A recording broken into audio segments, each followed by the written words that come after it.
Hey, and welcome to Data Viz Made Easy. My name is Chris, and let's get started. So today I wanted to talk to you a little bit about using whitespace in report design. This is really a simple trick, even though it's something that designers have been doing for decades, centuries, I don't know, but for a long time. So let's start by looking at two reports. The report here on the left, this is from the National Center for Education Statistics. The report on the right is from the Gates Foundation. You don't have to worry about the content of the report, just more the feeling, how it flows. So first, let's dive in and look at this education report. What we're looking at here, and let me zoom in a little bit, is we're looking at side to side, margin to margin, right? This is how so many reports are written. There's a margin, you just keep writing. Maybe you throw in a box sometimes, you put in a few bullet points, that kind of thing. There's not a lot of intentional design elements here. There's like this header thing, these kinds of things just to, I guess, spice that up a little bit. I'm not sure. But you have just text, margin to margin. Now, we don't really want to design that way. Here is the Gates Foundation report. Now, you'll notice this one is quite a bit different. Instead of having just side to side, we have a space on the right-hand side of the page. It gets broken by the header up here. The header is very pronounced. It's not just like a line, a couple points up from the regular body text. It's a lot bigger. There's a color block. The text itself is bigger, all that kind of stuff. But also, throughout the report, we have this blank section on the right. Now, the only thing that breaks this section are the headers and things like captions or something like a chart, like here.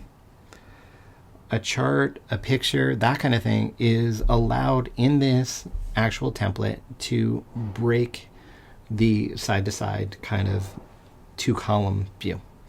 And I'll talk a little bit more about the columns in a second, but just notice side to side, the picture's allowed to break that area and go off into the right and take on some of that white or negative space.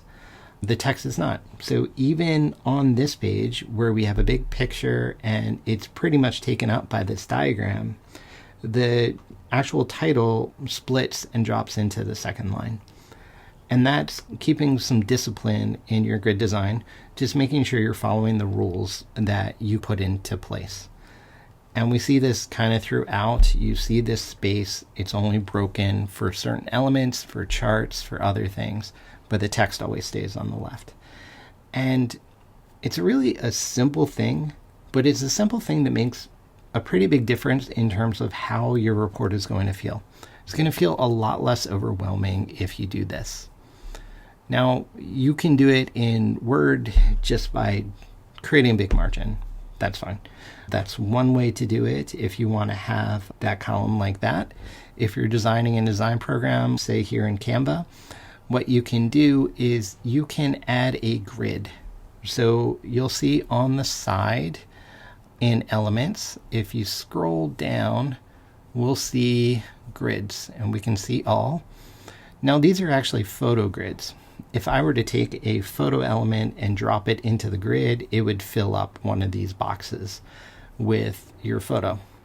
But I just use it for a measurement tool, because with these kinds of things, I can just put a text box over top. Now, with this one, I'd probably drop it into a second page or cut this paragraph down at the bottom. But the idea is to be really disciplined about keeping your text within the grid and keeping the other space clear. And what that'll do is it'll give you this kind of professional magazine feel to your report, where you have this white space and the text is a bit smaller. It doesn't feel so overwhelming. Here's the same text, more of an overwhelming look. Side to side, margin to margin, it's a lot different. So again, really simple grid here, really basic grid. Just be very disciplined about keeping your text on the one side, not on the other. Now you can of course switch which side you're on. You can create different kinds of grids. Maybe you have a 4-column grid and you keep one blank, these kind of things. But it's that discipline that we tend not to see in most research and evaluation reports that will make the biggest difference and give your report more of that professional feel. All right, for more tips like this, go ahead and subscribe to this channel, Data Viz Made Easy, or visit my site at freshspectrum.com. And I'm Chris. Good luck. Go design something, and we'll talk soon. All right, bye.